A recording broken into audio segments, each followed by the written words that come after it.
But that's a concerning thing, though. You should take care of that. Cat mental health is always overlooked. Gotta tend to the pussy. That's what I always say. It's just my job as an owner. Gotta do your due diligence. All right, I'm gonna tweet this out. That's a good idea. We're streaming to live. Yeah, we're live. We're live on YouTube. We are live on YouTube. Your show as well. has begun. We are now 8 minutes late, so thank you guys for staying tuned. Which is practically early, all things considered. Yeah. You guys Considering the cow's car basically exploded in a ball of fire. It did. It just combusted in flames. Oh, jeez. Oh, God. Why do we sound like we're in a porno? Where is that coming from? That's a good idea. Good Lord. That sounded really dirty. I was like, shit, did I forget to close that incognito tab? Started off with someone finishing. Finishing. Do we moan that often throughout the show? Apparently. I don't know. I never watch the show afterwards, so Neither do I. Usually don't know how it goes. Once I'm finished, I'm finished. So anyway, Kyle's car, basically, as he was driving, was struck by a surface-to-air missile or something. I don't know why they use surface-to-air. You know, it actually started overheating and smoke started coming from the hood as soon as I rolled into Newegg will call. Really? So I think my car just hates Newegg for some reason. Or it's like, no, don't go there. That's where you quit that place. Obviously, you resign from this place. Don't go back. And obviously, so just that points to sabotage. Started rejecting it. Yeah, that could be it too. Paul was fortunate. It was nice enough, I should say, to pick me up as my car was being towed by AAA. You know, my parents just got me a AAA card for my birthday in October. Oh, that's very fortuitous timing. Very convenient. And I almost forgot. I actually did forget my wallet, so I wouldn't have had my AAA card on the way here. But as I was driving, I needed gas, and so I went stopped at a gas station. And was like, shit, I don't have my wallet. So I went back to get my wallet. Right. But had I had a full tank of gas, I would have not. How do you forget your wallet? Because I've explained this before. This happened before too. It happens all the time.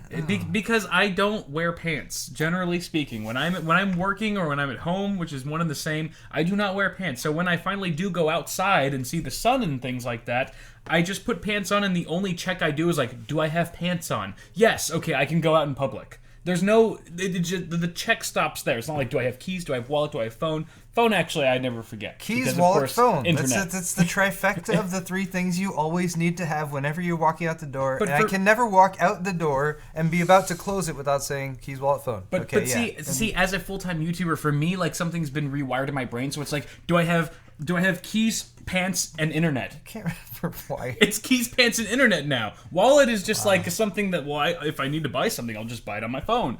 But you can't buy gas on your phone, unfortunately. So all that is to say, you should donate to this poor man. Yes, you can. Because he can't even remember his wallet. I know, it's horrible. The donation button is down there if you're on gaming.youtube.com. I don't know how I twisted this into like a shameless promotion. I know, that was beautiful. Hey, yeah, just... You're like a slimy salesman underneath all the nice, warm, bubbly stuff. Yeah, we should also like explain to people what's going on. We haven't done that. So usually we do that. Yeah, I know, but I felt like that was a good hook. Or we could just keep it. We could keep it casual this time. Keep it casual. We can not do the normal stuff. You know, if you're new here and you have no idea what's going on, you'll figure it out. We don't need to explain things to you. We don't need to hold your hand every episode. So, but this is one half of the show. If you're watching this on YouTube anyway. After this half, you're going to have to go over to Paul's channel. It's quite inferior, I hate to say it, but there's still some decent stuff on there.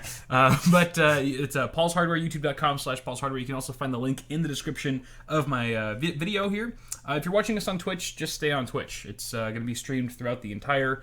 You get all the dirty bits in the middle, too. Yes, you do. Well, we go pee-pee and stuff. But we have shirts and stuff that we want to sell you, and so you can buy things and give us money. But we will be giving you something back in return. It's a fair mutual exchange. We call it bartering. You can buy goods on my website. I've got a mug, I've got a glass, I've got shirts and stuff. Merchandising. The glasses are really fun. So I've been told. My brother-in-law just bought some.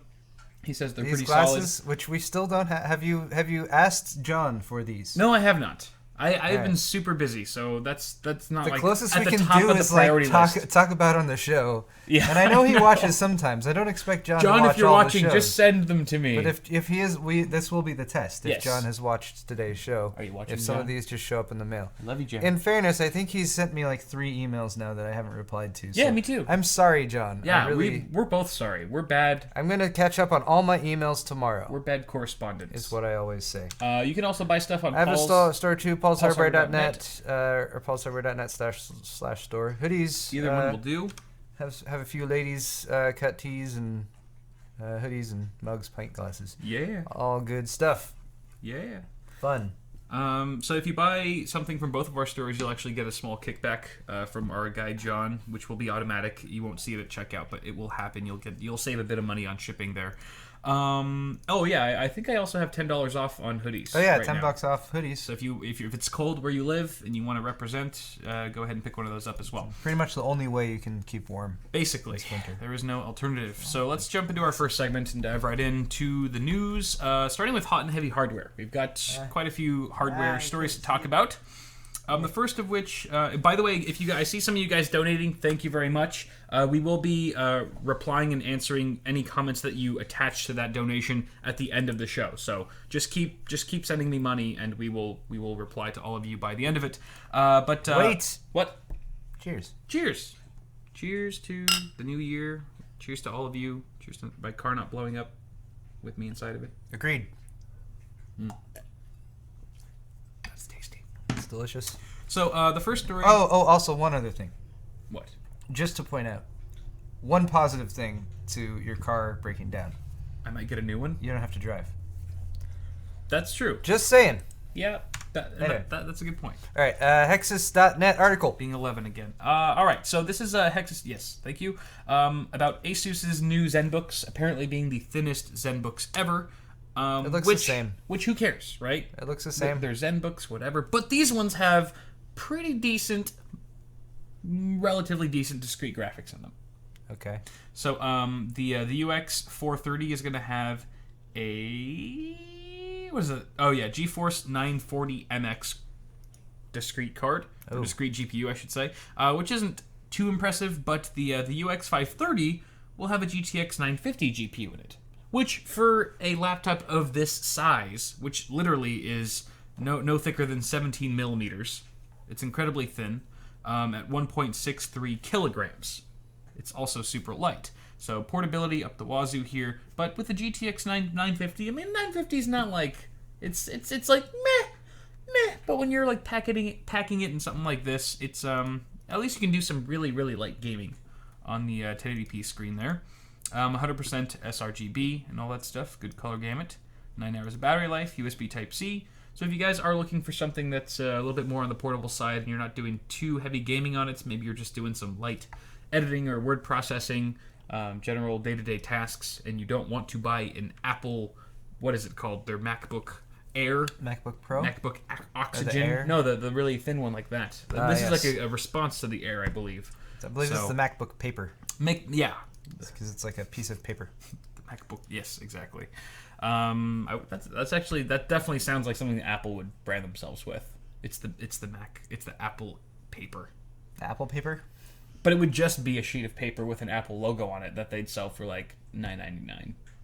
Just one piece of paper. I'd totally buy that. When's that coming out? The Apple Paper.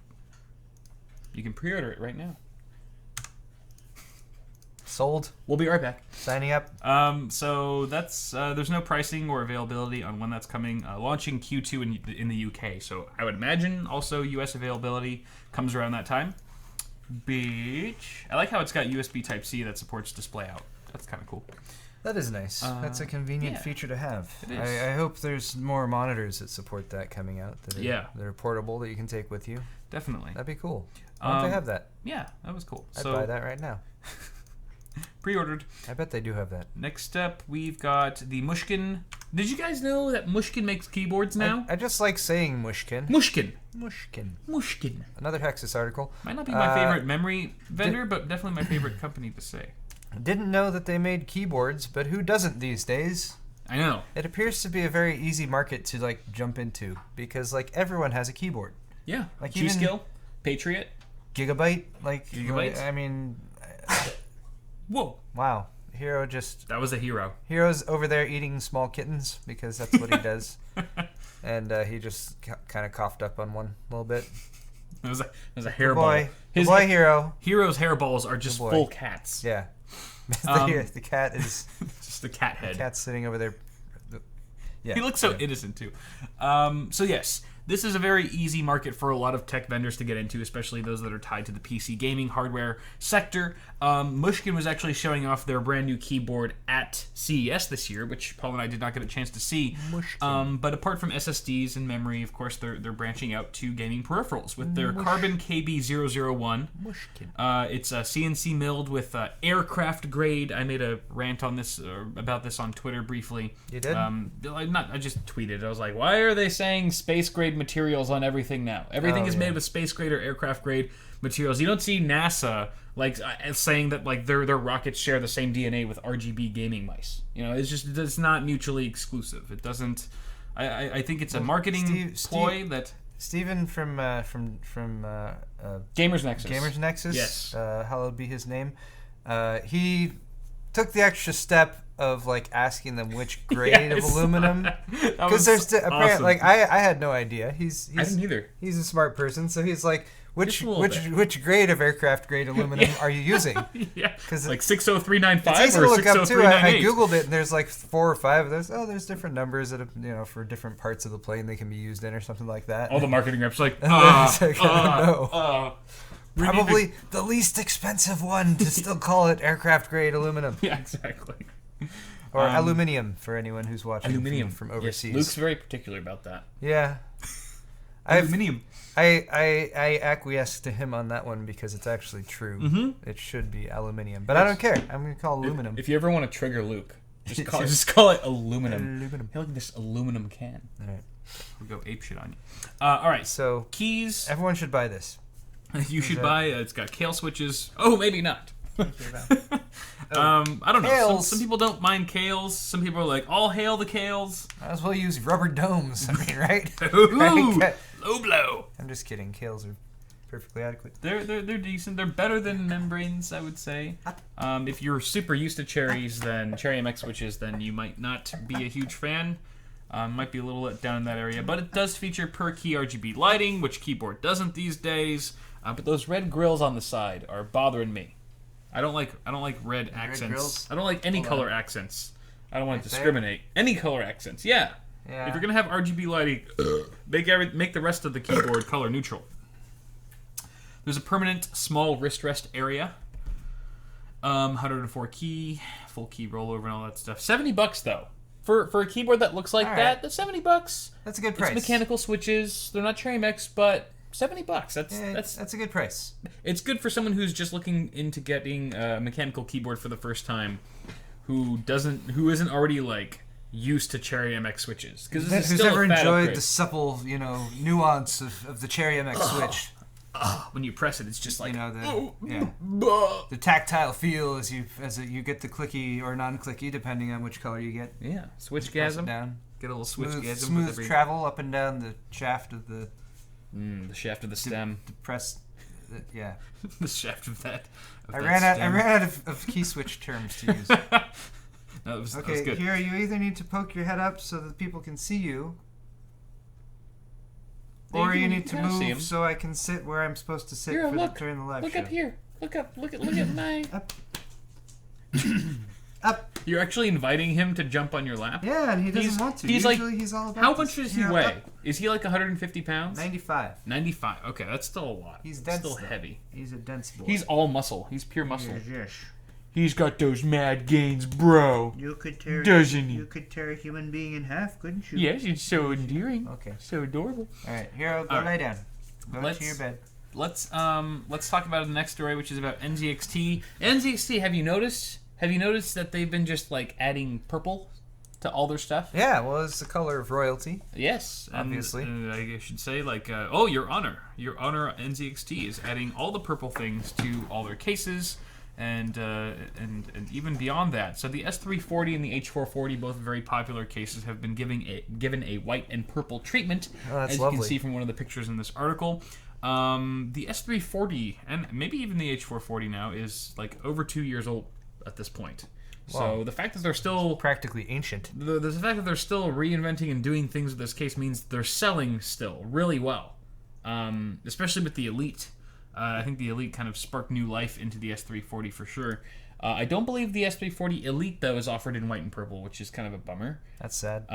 But still, if you ever wanted, all the dreams that you've had of having a white and purple themed system can now be made that much more accessible. Let's watch Dimitri's commercial. Yes. Well, this is actually, it's an NZXT commercial featuring Dimitri, from what it looks like. It's a NZXT branded. NZXT commercial that they paid Dimitri to make for NZXT. Yeah, exactly. Yeah.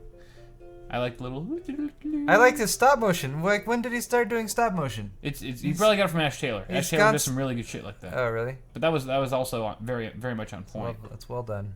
It is well done. See, if I could produce quality material like this, I would feel comfortable charging a company to like make an advertisement for them or something. Yeah. That's so professional. It was. And yet snarky and you know it's like puck it, which is kind of like saying fuck it. Yeah. Which is a bad word. We all know what you're trying to do. We know what you're doing, Dimitri. We see you. We see you. And trying to make us all think the word fuck. And we raise you to fuckets. Yeah. Fuck you, Dimitri. Your move. Yeah, fuck you, dude. How about that? Fuck you. Fuck. Just so pissed off now. I gotta fuck. Don't know what to do. We love you, Dimitri. I want to fondle your balls. It's supposed to be a thing you think. Only because you have supposed already. To be something it's just not fair. You think but don't say, Kyle. Well, you know, kind of made me. All right. All right. So what's next? So it's next up is the hands-on with the Acer Predator X21. This is the first 21X, I believe. 21X. 21X. Sorry, I have dyslexia today. The world's first screen laptop or curved screen. Actually, all laptops have screens. The world's first curved screen laptop with ultra-wide 21-inch G-Sync monitor, 120 hertz up to 120 hertz G-Sync display at 2560 by 1440. Features a full-fledged mechanical keyboard, dual-GTX 1080s. It's huge. It's heavy as shit. It has a battery life of potato and requires 2 battery bricks. Clearly a desktop replacement here. 2 battery bricks. Not a laptop. It comes in this ultra-portable, it's a very durable case. I mean, if you're going to ship it, and you need, and it's so heavy. It's like in a Pelican case, practically. It's so heavy you don't want to take it carry-on. Like, that. It's nice that it comes with the case. But you could never take this thing to, like, a Starbucks. It's like the Project Valerie from Razer. Like, there's no way that this is really that portable. This is even less portable than Project Valerie because it's just so massive in even thickness. It's like 3 inches thick, practically.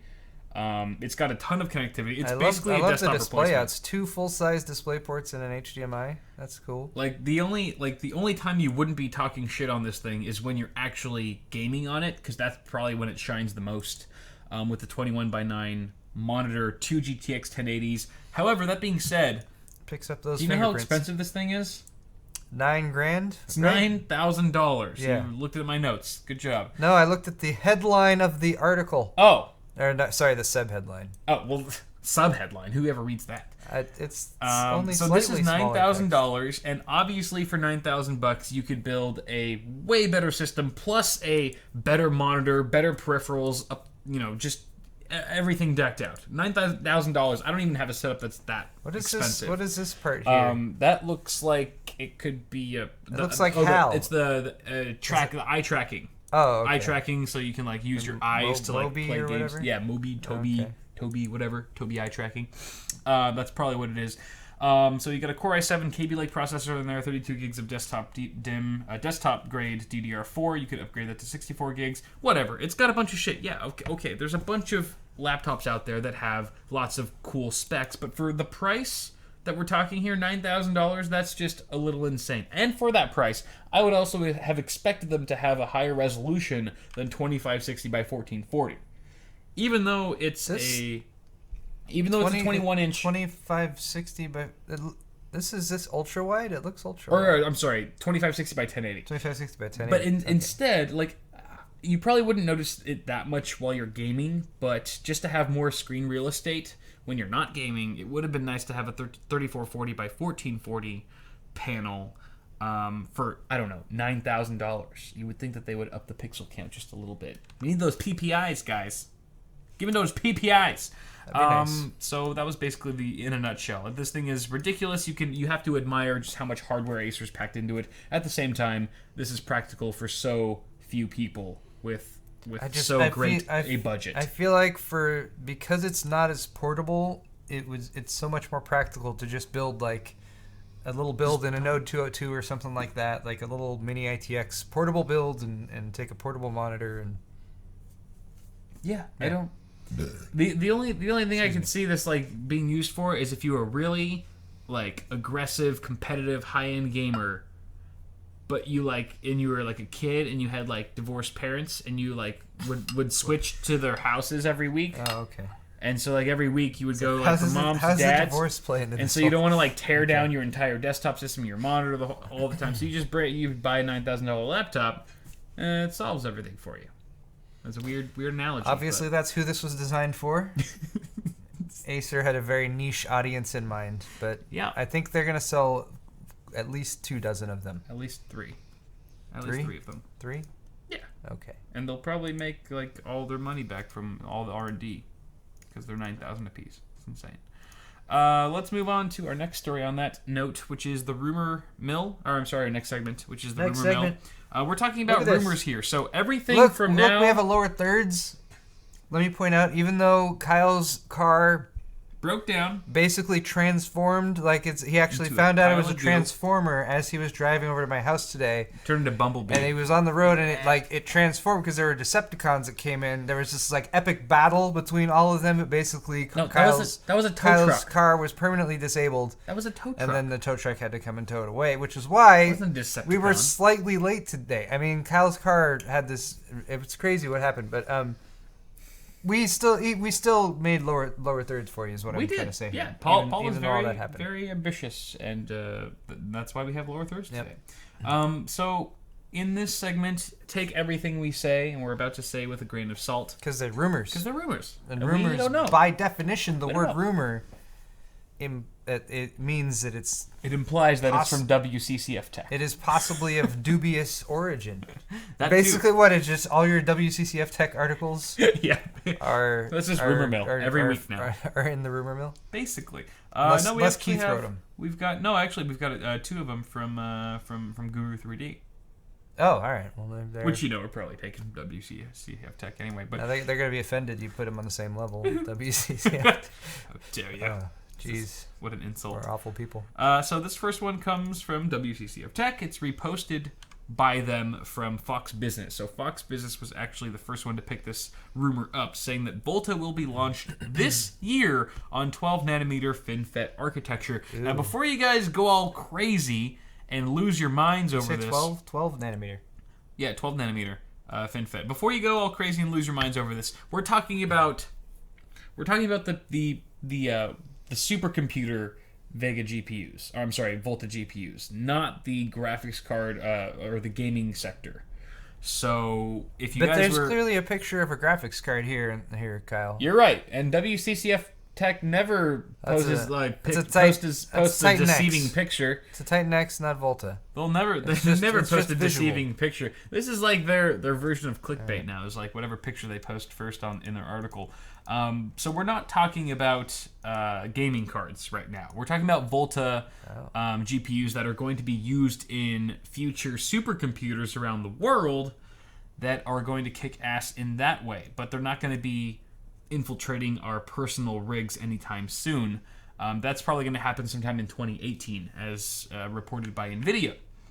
But if you guys feel like you were cheated out of this story because you were hoping for more graphics cards news for gaming and stuff, here's something that you can wrap your minds around. NVIDIA is rumored to roll out a Pascal refresh relatively soon this year. That's going to be taking a page out of Intel's playbook. Yeah, exactly. Part of a new GTX 20 series family of products. So we have the 10 series now. I don't think the 20 series works because it adds another syllable to the mix. 2080. Like, who's gonna be like, oh yeah, I'm rocking a GTX 2080 Ti. That just sounds stupid. We already have a GTX 2080 Ti. We don't even have a 1080 Ti.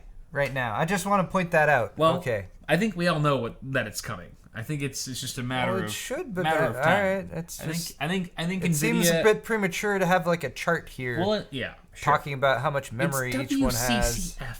Have you never read a WCCF Tech article? I have. I'm surprised they don't have like the 8080 Ti is going to have a clock speed that's gonna be a good card. of It's gonna be 2.9 gigahertz. it's on the half nanometer process. Just 0.5. Yeah. 0.5 nanometers. Negative 3 nanometer. So what's going on here? The 20 series of GPUs is going to be a Pascal refresh. This is, again, grain of salt. There's talks of an updated GeForce lineup that's going to be faster and cheaper than the 10 series that we currently have. It's probably going to include a refresh of the unannounced GTX 1080 Ti based on the GP102 GPU. And we've also got existing GPUs with mid-range 104 GPUs getting higher clock speeds potentially on their chips. So maybe more fully enabled than what we've seen currently. Possible GDDR5X coming to a 70 series card as far as like a GTX 1070. Maybe there's going to be a 2070 that will have GDDR5X. Whereas right now that's only reserved for the GTX 1080 and the Titan X. Obviously got to up it for the 2070. And perhaps the 1080 Ti when that finally launches. But this is pointed out in chat. I'm sorry it scrolled by too fast, so I missed who's... Edward Productions said this, and I saw somebody else said it too. But like, why 2080? Like they could do like 1170 and 1180. That's true. They don't have to just change the first digits. They could easily do 11. They could change another digit. That sounds way better. 1180. 1180. Yeah, why go with 2080? Yeah, right. It rolls off the tongue a little bit more. Yeah, it totally does. 1180. If there's like a high level NVIDIA marketing person watching right now, just totally is the case. Your move. Obviously, do the right thing. We're just feeding you gold right here. This comes straight from the public, from the people. This is what the people want. Give them what they want. That or just launch the 1080 Ti at least. Yeah, exactly. Give us that. Give us that at least. So back to Volta though. So that's all fun and dandy. Yeah. That should be launching later this year, according to the rumors. Back to Volta, it's said to feature GDDR6 memory. Oh. As well as HBM2. That's one louder, isn't it? It is. What? Louder? Louder as in better? I was referencing Spinal Tap. Oh, 211. Yeah. Okay. Good call. It's better when you just roll through it though. You had to point it out. I feel like it's deflated somehow. Maybe you just need to think of better references. There's, maybe you need to be more familiar with goddamn Spinal Tap. No, and get the freaking reference. Oh, fuck you guys.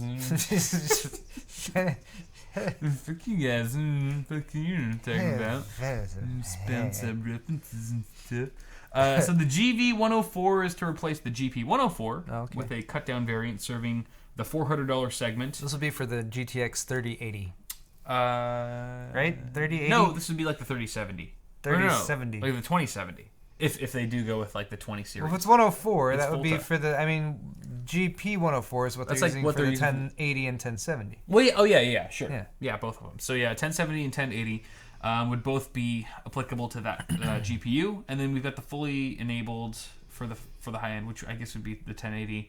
The GV102 would replace what we currently have as the 1080 Ti, speculatively, and the Titan X. Losing track of all these. And the Titan X. So the GV102 obviously is more for the enthusiast grade of gamers. No, it'd be 3050. The GTX 3050 and the GTX 3050 Ti. I guess it would be 3 if they are going with 20 series. Would be what the Pascal GV102 is for. Yeah. You gotta get all this straight. It makes perfect sense. The 3080 Ti and the what would it be then? The Titan X3? The 3080 Ti would be GV100, I believe. No, yeah, GV100. But they've done 200 sometimes too. No. So that would be what. So okay. Wait. No. I'm like a doctor or a guru or something when it comes to NVIDIA's naming schemes. So here's what it comes down to, right? Dr. Paul. We have Volta, we have Pascal, we have a Pascal refresh. The Pascal refresh would be 20 series. Would be 20 series. We're assuming that right now, or it might be like 1100 or something like that. But the code names, though, the code names are important here. So it would be GP204 would be the GPU for like the 2080 and the 2070. GP200 would be for the 2080 Ti, and GP 205 I think or whatever for like the lesser ones like the 2050 and those. And then for Vega, I almost said Vega, Volta. Wow, it's gonna be Vega versus Volta. I know. I made the mistake earlier. I slipped that up earlier. Oh, I need to start thinking of V alliteration with V words. Vega Volta, Vega Volta, Vega Volta. Very Vega Volta video. Ha! It's vaguely Vega Volta. Vega's voltage vindicated violently in Vegas. Vegas. Oh boy. So you got voluptuous. That's a good one. Yeah. Okay. I lost track of what we were talking about. So okay, there's the GV, which is the Volta 102 GPU. The GV 102 is going to replace the GP 102, which is currently found in the Titan X and the GTX 1080 Ti. Obviously. And that's probably going to be the one that a lot of enthusiasts are going to go for. Okay. A lot of enthusiasts who, if you have a night, or if you are like really keen on the GTX 980 Ti and you're planning to get a 1080 Ti when it comes out, if it ever does, because you just knew what a great value the 980 Ti was, then that's probably the GPU that you most care about right now is the GV 102. Where the hell are you going? More beer. Yeah, I'm cool with that. What do you want? A little something sounds good. What? A little something. Just give me a little something. So the GV102 is probably the one you want your eyes on because that's what's probably going to be, as Paul was saying, the 3080 Ti. I don't like that. I don't like that at all. I'd rather much prefer it to be the 1280 Ti because after the Pascal refresh would be the 1180 Ti. Then you have the 1280 Ti. See that just rolls off the tongue. It's effortless. But the GV110 will be built purely for the professional market, be used for like AI and deep learning and all that sort of thing, which is why I don't really care about it too much. But it's there. Let's move on to our next story. We spent a lot of time on this. Okay. Just analyzing different naming conventions for NVIDIA. Educating people. I suppose we are. I don't have my bottle opener because they're on my keychain, and I give my keys to the tow truck guy. Thank you. It's weird. It's weird not having my keys. Wait, I'm using this wrong. I swear. No, it's the easiest. You don't need to open it at all. Oh, it twists? This is the best bottle opener of all time. Wine opener. What do you mean you don't need to open it? Oh, I see. Ah. This is the best model. Well, you handed it to me while it was already open. It's got a double angle here for the wine opening, so you can get one and then two if you need to. Yeah. It's got a nice slicer there and everything. Where'd you get that? I stole it from my friend Chad. These are both for you, by the way. We're drinking in pairs. Oh, these are both for me? Yeah, that way you can fill the bottle or the glass. My wife's picking me up tonight, so I can drink as much as I want. I pointed that out earlier in the show. Oh, you did? Yeah. Hey, what's up, me? Brilliant. It's okay to realize it again, though. It's like waking up and like thinking it's a weekday and then realizing it's Saturday or something like that. Oh, that's the best. Yep. It's just as good as it is bad when you do the opposite. You wake up on a... Oh yeah, that always sucks. All right, what are we talking about? Next, Ryzen speculation on price. This is from Guru 3D, but like they my were video. Yes, it is like your recent video. Go check that out on Paul's channel. I was cheating. The Chip Hell website from China has leaked some new info on Ryzen pricing and its release. Again, grain of salt here. There are some bio bugs apparently with the motherboard manufacturers, which is potentially disrupting Ryzen availability at launch. So it looks like the 8-core SKUs will be released first, still in late February, so that's good, with the 4-core variants coming months later, up to 4 months delayed. Oh, that's significant. What? That's a long insane. Time. If this rumor is true, it's absolutely insane. But at least we'll get the 8-core enthusiast SKUs first. I'm okay with that, because I'm probably going to pick one of those up if AMD doesn't send me one. Pricing was also released in this leak, and again, grain of salt, $580 to $720 US for 8-core chips, which is not quite as low as we've been speculating or would like to see, to be honest. I think we were all kind of aiming or hoping for the $500 price point, and maybe under if we could get lucky. But there's no 4-core pricing mentioned at the time, nor is there any 6-core parts listed in this leak. So if this is accurate, I'm going to be pretty proud of myself. Because you anticipated, what, 580 to called, 720? For the 8 cores, I called 500 and 650. And okay, this isn't too far. It's close. about $70-$80 more per chip. Sure. But I'd be if I got within $100 like for like the 8 cores or whatever, I'd be like, yeah. But this is obviously part of the rumor mill segment here on Kyle's half of Awesome Hardware. So is that you just don't know. You never can tell. Yeah. I don't know. I'd say that actually your speculation you is probably more accurate tell than chip after health. some time goes by. Then you can tell. We find out for sure. I'd love to like. Never is not the right word. No, you're right. Never speak in absolutes. I was thinking about that quote today. It's like that's like Paul's favorite quote. I know. It's a good one. The only thing I've ever come up with that I feel like is actually like so worth quoting. It's like quotable. Put that on my gravestone. No respect. Yeah. Paul's dead. Not. Or is he? All right. Intel Xeon Kaby Lake CPU specs. So Kaby Lake as a family, as a whole, on the kind of gamer side. Is this still a rumor? Yeah. Okay. It's pretty much all been released, but the Xeon chips in the Kaby Lake family have not. They've not been listed yet. So now we have our first leak, or one of our first leaks, on the E3 1200 server chips. So all you networking guys out there might be a bit more excited about this. There's going to be 8 4-core Kaby Lake Xeon SKUs that are released. 2 of them will not be hyper-threaded, but the other 6 will support hyper-threading. The entire range starts at 3 gigahertz, all the way up to 3.9 gigahertz on the fastest SKU. We are unsure if that's in reference to the base or boost clock. So this is such a professional show. It really is. And I think that's why everyone hates it. It's like, oh my god, how like do I have any brain cells left after watching 2 hours of this dribble, of this absolute garbage? I don't either. You guys are champs. You guys are troopers. Yes. You're good sports. You're alright. You're the best. You're alright. So all the chips are either 72 or 73 watts TDP wise. The 73 watt variants have an integrated graphics chip. So they'll be rocking an Intel HD 9630 at 1150 megahertz.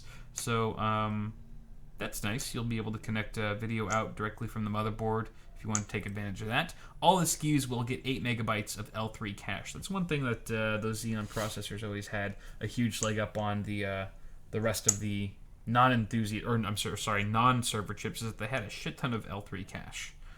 So I believe that's the same as the 7700K. Is it 8? I think so. Yeah, shit. I thought it was like 6. I could be wrong. No, you're probably right. I have a bad memory. Goldfish memory. But if you guys were interested in Xeon specs for Kaby Lake, there you go. And what is nice about some of the Xeons, although I'm sure it will definitely come down to pricing, is at least with some past generations, you've been able to get a 4-core 8-thread chip for significantly less than what you'd have to pay for like what used to be a 4790K. And they're still like decent for gaming. They'll 6700K. still work pretty well for gaming too. Yes. I was right. 7700K. Still has 8. 8 megs shared L3 cache. Well, fuck me in the ass. I'm totally wrong. Sorry for that mistake, guys. Okay. I must have been talking. Oh, you know what? It's maybe because I did the 7350K video, and that got me confused. Sometimes I get things switched around. Oh yeah, that one's cut down. Yes. All right, let's move on to our next rumor. This is the last rumor for Rumor Mill, which is about Skylake-X and Kaby Lake-X. Several details have been leaked. This is, again, an article from WCCF Tech. They've reposted it thanks to BenchLife. BenchLife was the original owner of this leak. Good old BenchLife. The original leaker. They took a long, big leak on the internet with this information. It's basically there's a projected launch for Intel's enthusiast-grade Skylake-X and Kaby-Lake-X. Gamescom? That's going to be at Gamescom come August of this year. August? Relatively soon. That's after Computex. Yes. So we probably won't get any X series parts or enthusiast-grade new chips from Intel in June, which is unfortunate. But August isn't too far away from that. Gamescom is a big event. I could see why they would release it during that. It takes place in Germany annually, and the launch lineup is expected to include 4 SKUs on the X299 platform, which will be supporting both Kaby-Lake-X and Skylake-X. All chips on 14nm process node. Kaby-Lake-X chips may have a slight advantage due to their process optimizations in recent months. Better clock speeds with reduced power consumption and all that sort of thing. The 4 SKUs will include a 10-core, an 8-core, a 6-core, and a 4-core. The 10, 8, and 6-core variants based on the Skylake will be based on the Skylake architecture, and the 4-core on Kaby Lake. So, obviously, Skylake-X is going to be a little bit more for the high-end enthusiast. This is weird. Why? It's just... It's a weird rumor? I don't know. I mean, if these are true, all right, yes, you're right. Most of these have been rumors coming out about Skylake-X and Kaby-Lake-X, but like a quad-core on this platform is... Well, Kaby-Lake-X, though, if they are releasing a Kaby-Lake-X, then it makes sense that they wouldn't fuck around with more cores, because they're already that would take a lot more. This chart is saying that the quad core has 46 PCIe Gen 3 lanes, whereas the 10 core has 44 PCIe Express Gen 3 lanes. Like that's weird. That's weird to me. But why? So LGA 2066 X299 would be the follow-up, successor to X99. Yeah. LGA 2011-3. But why make a quad core for that platform? Most people who are buying into that are doing it specifically because there's not enough available cores on the mainstream platform. True. Like, mainstream platform is cheaper and kind of gets you by. Right. So if you really need more than that, you got to jump up to this. But why? I don't know. Just what could it really offer other than higher clock speeds? You know what I mean? Or I'm sure it would have to cost less. Maybe it's gonna be very fast. I guess if it was very fast, then I don't know. Could you clock it to 5.5 gigahertz or something like that? Would that be even worth anyone's time? I don't know. No, I agree. If you're going the enthusiast route, your main concern or your main priority is cores for the most part. You don't buy a 6950X because you want to game on it. You do it for rendering purposes, or at least that's what I really use it for. So I don't know. There's just a really niche market with Kaby-Lake-X that we don't really understand at the moment. But again, this is all hearsay. So we could just be speculating over a bunch of nothing. We're tearing ourselves apart over just lies. You're tearing me apart, Lisa! Damn it, WCCF Tech. God damn it! Stop toying with our emotions. All right, so there's a bunch of other stuff here. You guys can read the article. Go read the article. I'm not going to talk too much more about it. Yeah, let's move on to our next segment. Actually, our last segment here, which is news. Seems like I've been talking about news this whole time, but this is specifically news that does not relate to rumors. This is newsy news. This is newsy news where you can actually confide and be like, yes, that actually happened or is going to happen. It's not a rumor. It's not speculation. This is fact. So, perfectly timed burp there. Oh, we're What? We're neck and neck, by the way. This is also 7.5%. Oh. Drinking Kirkland's signature beer because I went to Costco today. Yeah, Costco's the shit. But this is the double bock. Have you had their pizza and their hot dogs? Yes. They're so good. Not for a while. I mean, they're so good. No, it's not like I eat it on the reg. Yeah. But I mean, every now and then. Well, back when we were still at Newegg, and we would go out to eat lunch, and every once in a while, it's like you just go to Costco. Oh yeah. And get a hot dog for lunch for like $1.50. Be like, the nutrition value that probably wasn't really there, but I just spent like $2 on lunch, and I'm fine. I'm fine till dinner. But you know what? The calorie count was there, so you were like full for a good portion of time throughout the day. And you weren't like parched afterwards. That's they use something. It's healthy. Actually, no, I don't think they used to use Hebrew National hot dogs there, which are the best hot dogs. Right. Kosher. But I think they might have switched. I don't think they. Yeah, I think they have like some Costco brand now that they use. And it's a lie. Anti-Semitic bastards. Yep. All right, let's talk about our first very exciting, anti-Semite, very exciting news for the PC gaming hardware market. It has finally exceeded, or it's hit the $30 billion mark for the first time ever. This was reported by the distinguished research and consulting firm JPR. John Petty. John Petty. The forecast is to grow at a 6% CAGR, which is compound annual growth rate. You learn something new every day.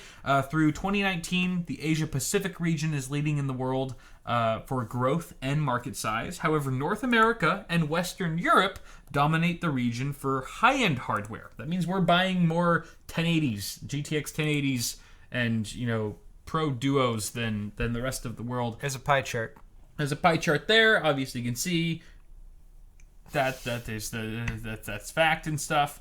There's a cool quote from Ted Pollack. I'm not going to read the whole thing. You can read it yourself in the article, but he's the senior game industry analyst for JPR. He explains basically why it's funny seeing like a guy like this who works for such a reputable company like JPR explaining why the PC gaming market kicks ass. I mean, he basically just talks about like they have superior monitors, just like the distance that you're sitting away from a monitor allows you to see a lot more detail on the screen than when you're in the living room, even if you're at a 4K TV. Seeing that from like, a throw distance of like 10, 20 feet or whatever, it's not going to be the same as just being right in front of a high-end ultra-wide monitor, whatever it is. He's also talking about the customizability involved, the value and power offerings that are pretty much available to any consumer at every budget level. Talking about mechanical keyboards. He also says like keyboard and mouse is superior over controllers and things like that, which is why a lot of the vast majority of esports are on PC. They're all PC games. He's wise. He's a very wise guy. John Petty's a very wise guy. Wise man. I wonder what kind of system he's rocking at home. It's not quite as musical as his brother Tom, but I really appreciate the Who's Tom Pollock? I'm Tom Petty. Oh, Petty. Well, is there someone named Petty in this article? Never mind. Oh. Let's move on. Okay. Let's. I was totally just John Petty Research. Oh, John Petty. Oh, that's the name of the company. I didn't realize it was John Petty Research. Sorry.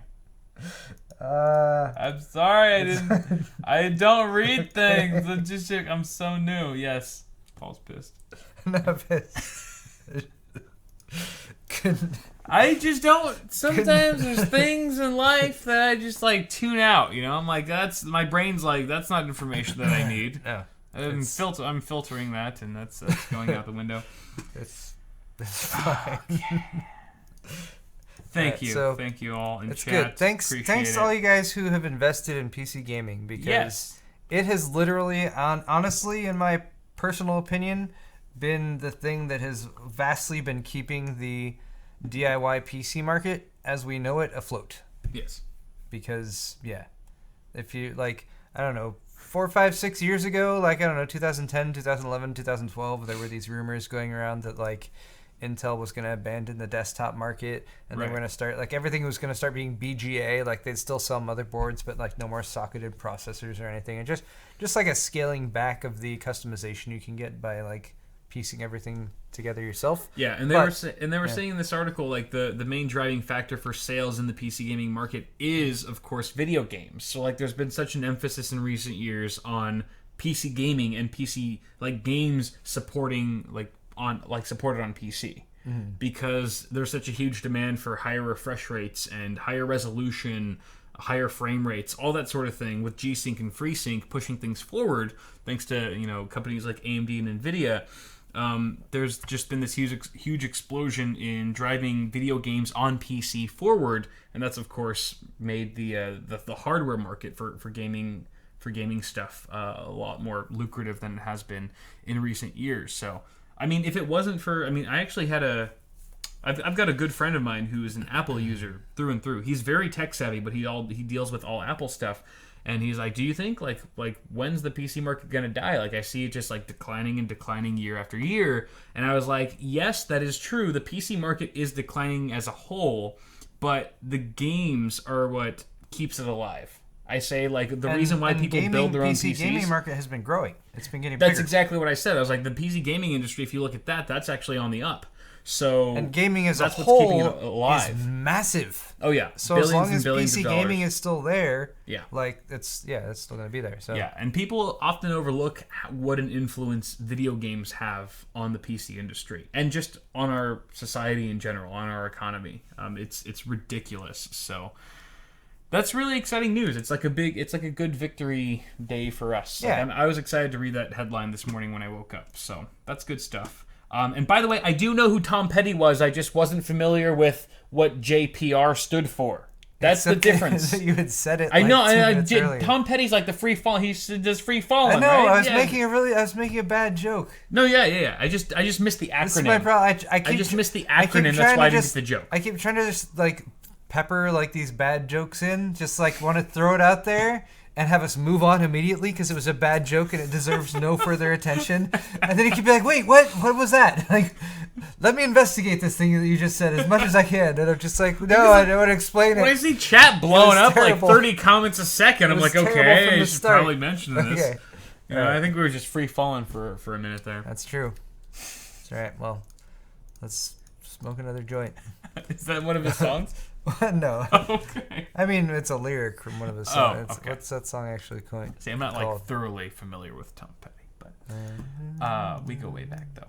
All right, new stuff from our new price drop. You don't know how it feels is I think the name of that song. Anyway, sounds familiar. All right, so the new there's a new price drop that some of you guys might be interested in. Radeon Pro Duo. Radeon Pro Duo has now dropped from $1,500 to $799, almost half the price, which is a big cut.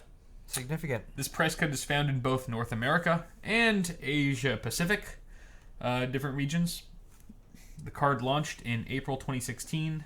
It's positioned mostly as a workstation card, but can definitely be used as gaming. It features 2 full-fledged Fiji chips. And it is water cooled. It's got a built-in AIO and all that sort of thing. So I don't know. It's got 4 gigs of HBM memory on each GPU, mind you, so a total of 8 technically. I've got a core count combined with both GPUs of 8,192 cores. That's currently the highest. It still maintains the highest core count on any single graphics card. It has an exoskeleton. What? Is that one of the features? It has a nickel-plated exoskeleton. It's not a shroud. It's an exoskeleton. No, you can't call it a shroud. That sounds lame. LED illumination. Fucking yeah. That is definitely, there's some marketing. That's very interesting. It's a similar tactic to what they did with like the 7990, where like, because I don't know. So I think if you go back to like 2005 to 2010, there was a back and forth between ATI and NVIDIA, and then AMD and NVIDIA for like who had the fastest card, like who's got the fastest graphics card. Yeah. And so then when they started putting 2 GPUs on a graphics card, it was a dick measuring contest. Who has the fastest graphics card and who has the fastest GPU. Right. And NVIDIA, the only place that NVIDIA has allowed AMD to like take that crown has been the single GPU with the dual GPU things, because NVIDIA hasn't done a dual GPU since the 690, right? Yeah, which is I don't know. I guess it just kind of gave it up, but AMD had that. Like the 7990 was a really good deal for quite a while too. Another GPU that started at like well over $1,000 and eventually costs like $700-800. Yeah. And for people who are willing to deal with the fact that it was dual GPU and stuff like that, in the right situations, it was an extremely powerful card. Yeah. And a very good bang for the buck. Right. So that kind of seems like what they're trying to do with this one too. Yeah, absolutely. So this, I mean, or they can't sell Fiji-based graphics cards anymore. Yeah. I think. The Furies is still a good card. It is. I mean, it's right pretty price. much on par with like a GTX 980, perhaps. So if you were to get this, I would imagine similar performance with the GTX 980 SLI. Which it would be interesting to see how far that gets you.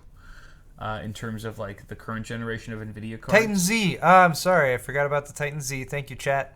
Oh yeah, Titan Z Chats. dual card. Everyone's in chats like, wait, they did the Titan Z. I'm sorry. Yeah, good call. Thank you. It was $3,000. Nobody bought a Titan Z. Okay, sorry. But it happened. We could get as mad as Jay did in his Titan Z video.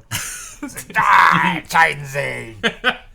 Wait, he got mad because they wouldn't send him one, or because? No, that was when I think that was where he was on the cusp of like starting to work directly with NVIDIA. So he didn't get one, but he did like a rant video, I think, on it.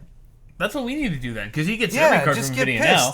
Let's get mad. I What need the to get fuck, pissed NVIDIA? off more Where's our This is Titan stupid X's? and bullshit. I hate it. Titan X. Like this stupid AMD card. Their stupid Radeon Pro Duo. It's crappy. It's a stupid thing, and it's a crappy card. And they definitely shouldn't send me one. No, we need to take lessons from Jay on how to rant online, because he's like the master ranter. He's better. And at it actually helps him. Like, instead of getting a bunch of hate, like companies are like, let us give you more things. Yeah. Like, we need to learn his secrets. Like, teach us, Grasshopper. We'll be hitting you up for advice shortly, Jay. But let's move on to our next story in the interest of time. We've got the latest Steam client that lets you move specific game folders. I thought this was kind of fun. Valve has released a new Steam client with some nice additions that you guys might not be aware of unless you read through their terms of service and stuff. There's a couple things that have changed here. Most notably, the easy movement of game folders. Across your computer drives, of course. You can just right-click a game in your library and then select Properties, then select Local Files, the tab, that is, and then choose Move Install Folder option and navigate to a destination folder, and that should do it. You might have to create a new Steam library folder within the drive you're trying to move it to in order for it to show up when you click Move Install Folder. But for the most part, it's pretty much built-in, integrated into the UI now for Steam. So that's actually pretty cool. That's super handy. That is pretty cool. Especially That's if you're useful. trying to spread your games out, across multiple drives. You don't have a ton of storage. There's also better controller support that's been implemented with the latest updates. You've got they've added Xbox 360, Xbox One, and a generic X input controller configurator for support, I should say. Support for all of those. Which should allow for all recognized controller types to be used in using the advanced mapping features of the Steam controller configurator. There's also support for PS4 controllers and flight sticks that have been added. What is that? This is my external SSD. Oh, that you have a bunch of Steam games loaded onto? So yeah. I have one of those too, but it's a Crucial MX 200, 1 terabyte. This is also a terabyte. Well, it's 960. Mine's a full terabyte, I think. Maybe not. How about this? Mine might be 962. How about this then? What is that? What is that? Is that Patriots? Is it a Hellfire? It's Toshiba. Is this a 1 terabyte? Although I do want to get a Hellfire too. Oh, you did get a 1 terabyte. You got the PCIe? It is 1 terabyte. I was not expecting that. It showed up and I was like, this is 1 terabyte. Nice. I got the 480 gig that I'll be using in January's PC of the month. Is this for your next build? That's for my January PC of the month. Well, mine's better because it's going to come out first. I guess you should have gone to their suite when you were at CES. I did go to Patriot Suite at CES. I was with you. No, Toshiba. Oh, you're right. OCZ. I'm thinking of... Okay. For Patriot. whatever reason... Did you get a Hellfire? Yes, I got a Hellfire. Oh, okay. Which they don't... okay. It doesn't... Hellfires don't go up they to don't 1 go up terabyte. to 1 I was like, She wait, said was they there might an go up to 1 exclusive terabyte, thing? but they have to make them like really long. Right. Whatever the NANDs that they're using is Yes. on that. Anyway. Okay, well, that's good. Back to my point, though. Yep. Which is that I find it very useful, especially if you use multiple computers, to have an external drive, something like this, which is just an SSD, and you can easily get like a 256 gig or a 512, or this happens to be a terabyte, which was nice because I got it at Black Friday because they had a really good deal for it. It's like $165, I think, for this on Black Friday.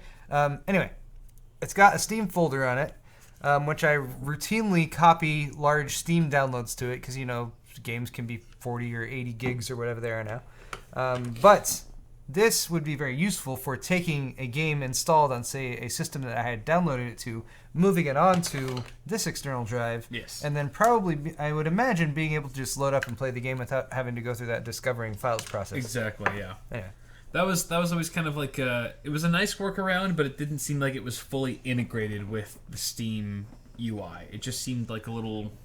Yeah. I don't know. It didn't seem like it seemed like an afterthought more so than a built-in function. But so that's cool. And also, if you guys are controller fans with certain games, because there are definitely certain PC games that I use a controller for as well, then you'll have a bit more support for that.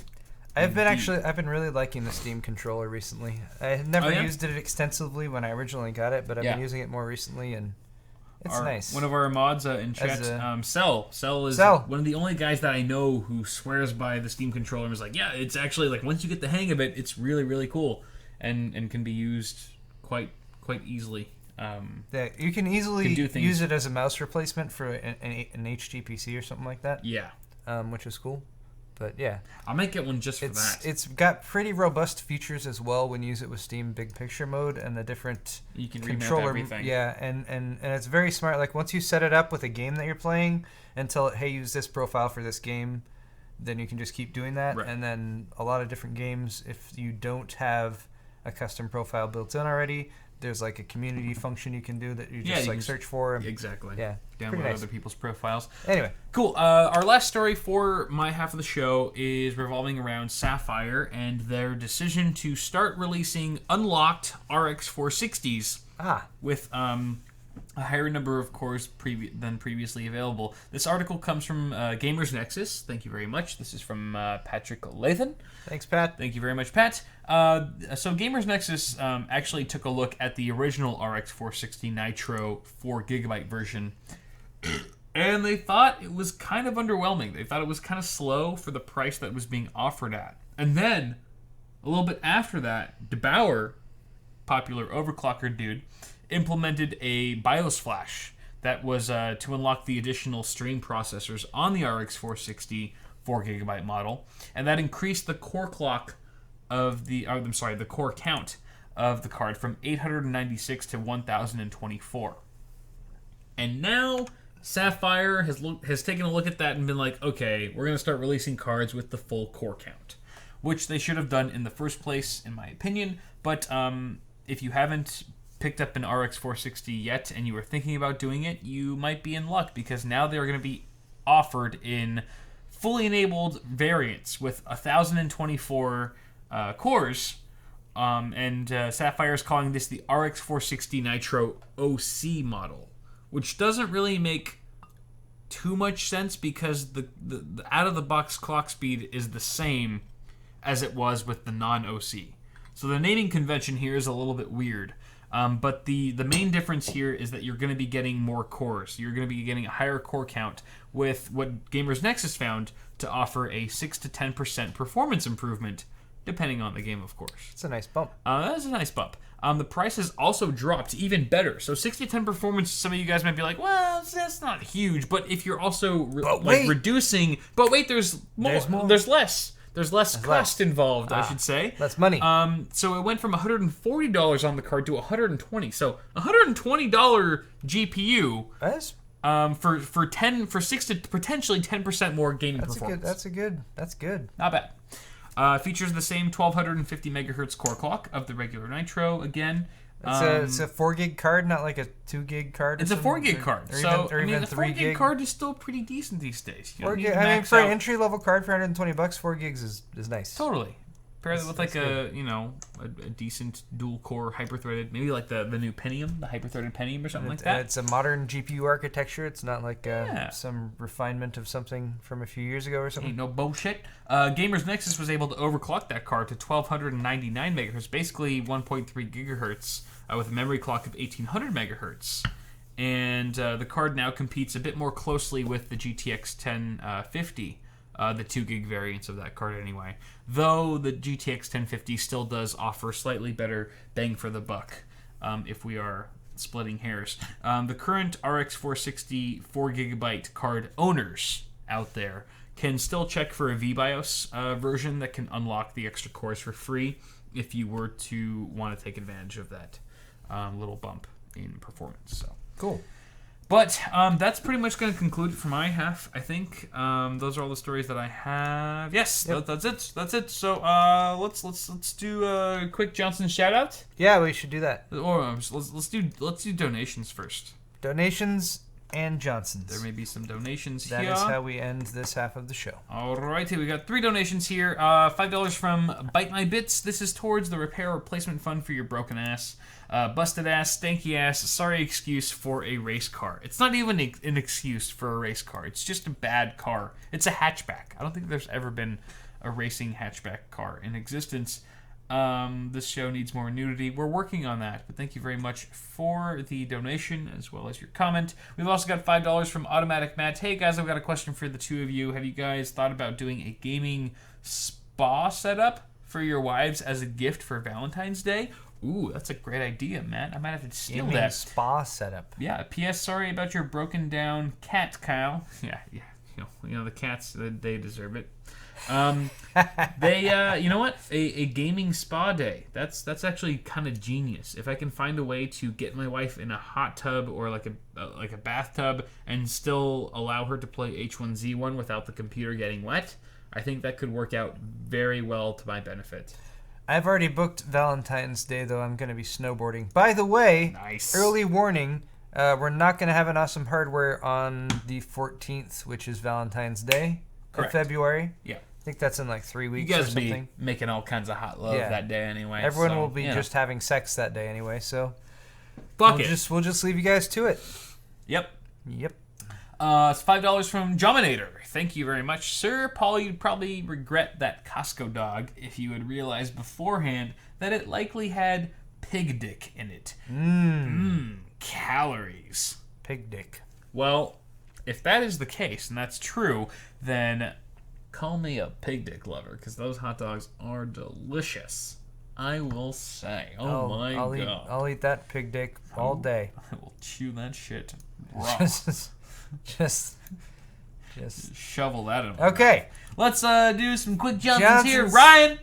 Ryan, thank you very much for picking up an overclock mug. Ryan gets a double Johnson. Overclock mug. Thanks, Ryan, for your double Johnson. He got 2 mugs. He got 2 mugs. Dos mugs. A person in this world required 2 more mugs in their life, which is insane. But he also got one of my. Anyway. Next we have a Gertrude. I'm not sure exactly how to pronounce it.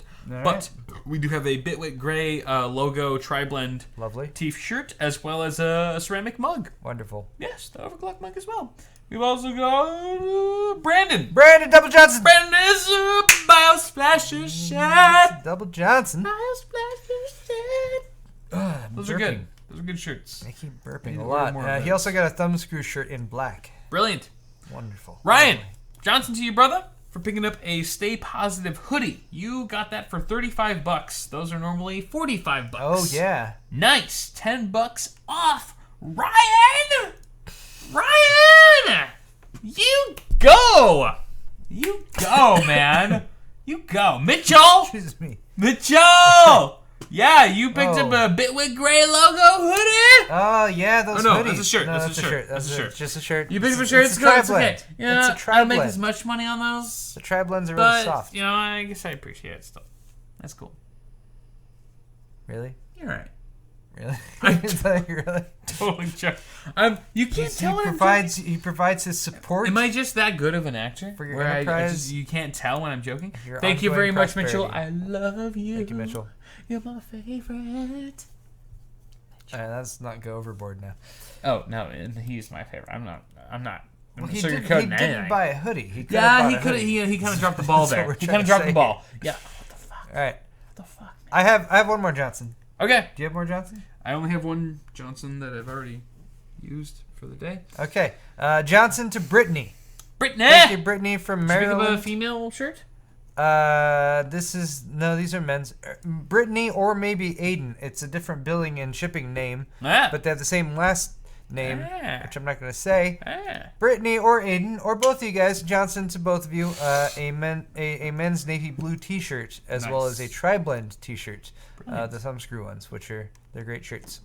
Awesome. Great shirts. All right, thanks Thank you guys. Thank you guys so much for picking up stuff from our stores. If you didn't get a chance to pick up a Johnson shout out or as well as a piece of merchandise from either of our stores, you'll have another chance on the second half of the show, which is about to start right now on Paul's half. So if you're watching us on YouTube, go ahead and follow the link in my video description. It'll take you right to youtube.com/PaulsHardware. Or if you're on Twitch, just stay where you are, and we'll just continue streaming this ridiculous stream.